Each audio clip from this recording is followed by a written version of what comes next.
Good morning. The purpose of the demonstration today is to show the capabilities using microwave technology to process the asphalt lake. This model was assembled to display proof of concept. The full-scale process and equipment is patent pending and has many proprietary aspects to improve efficiency and reclaim heat. Here's a shot of the control unit. The controller on the left shows a temperature reading of 34 degrees Fahrenheit, which is the ground temperature today, or 1 degree Celsius. The controller on the right is the blending fuel temperature.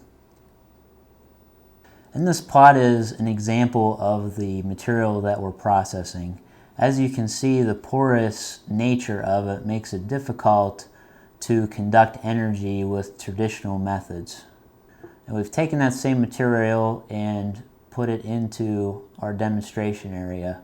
As you can see, the temperature is about 55 to 57 degrees Fahrenheit and is solid. We'll be setting the microwave transmitter on that oil. And this is a shot of the blending pot that the melted asphalt will be transported into. Now we'll set the cover on top of the microwave transmitters and get ready to begin our test.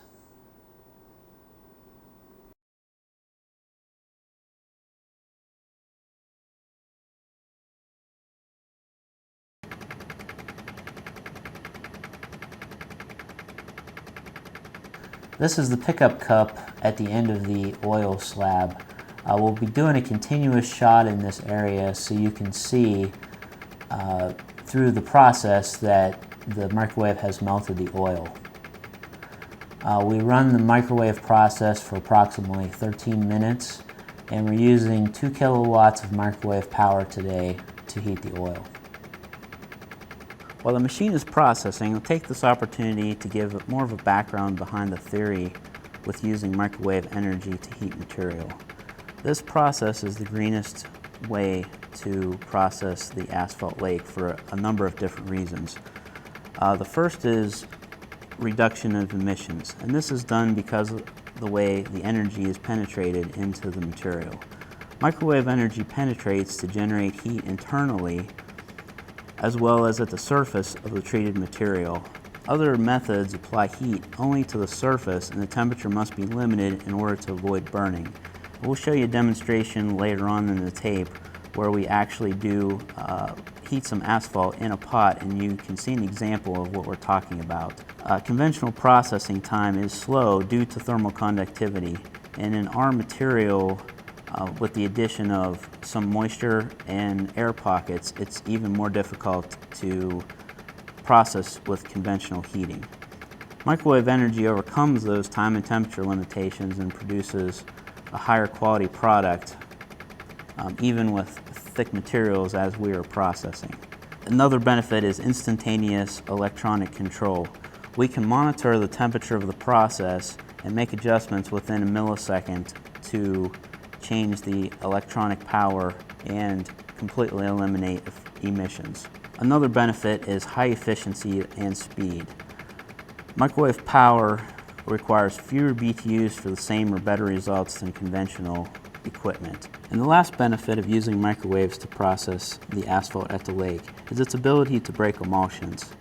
Since the microwave affects the material at the molecular level, it causes the emulsions to break, which releases the water and the sediment at the lake, which will in the end reduce the amount of waste generated from the process. All of these items combine together to make the microwave-based processing skid very green and very energy efficient. The full-scale unit will have 4 microwave transmitters which produce 400 kilowatts of power. Based on laboratory tests, we calculate that the efficiency will give us a production rate of over 1,000 barrels a day.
This is a good example of what the oil looks like viscosity-wise once it begins to flow.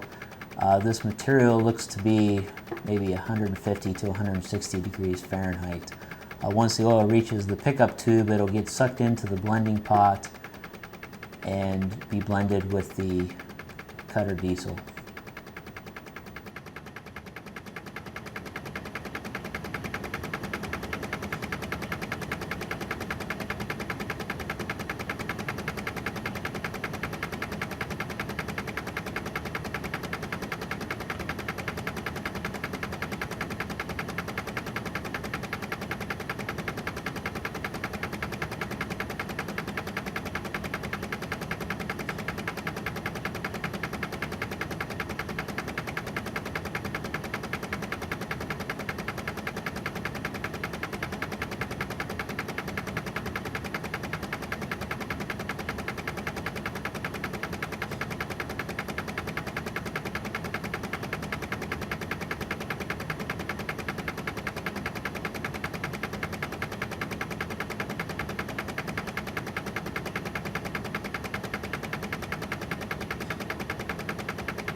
This is an example of the material after the test. We show a surface temperature of 153 degrees Fahrenheit or 67 degrees Celsius.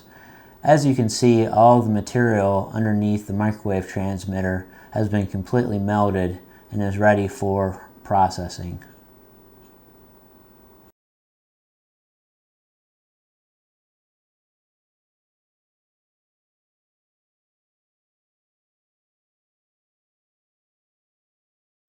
This is an example of the blended fuel coming out of the blending skid. Because the air temperature was very cold today, the ground temperature being 1 degree Celsius and the air temperature being about 40 degrees Fahrenheit or 4 degrees Celsius, we had trouble with the material re-solidifying before getting sucked into the machine. So we got some degree of blending today, but because of the cold weather, we had some material handling issues.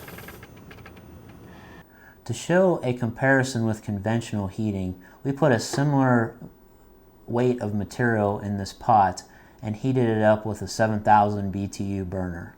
7,000 BTU burner is about 2 kilowatts, so this is a similar amount of heating as well.